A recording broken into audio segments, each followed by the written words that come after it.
Hello friends. Today we will show you how professional screen printing is done on a 500 milliliters volumetric flask. Step 1.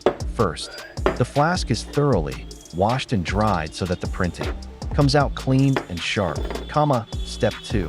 Next, we set up the screen with the exact 500 milliliters marking layout. This screen decides the marking size, gap, and accuracy. Step 3.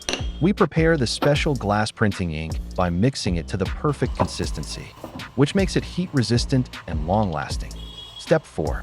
Now the flask is positioned under the screen, and with one smooth squeegee pull, the marking is transferred. Look how clean and accurate the print comes out.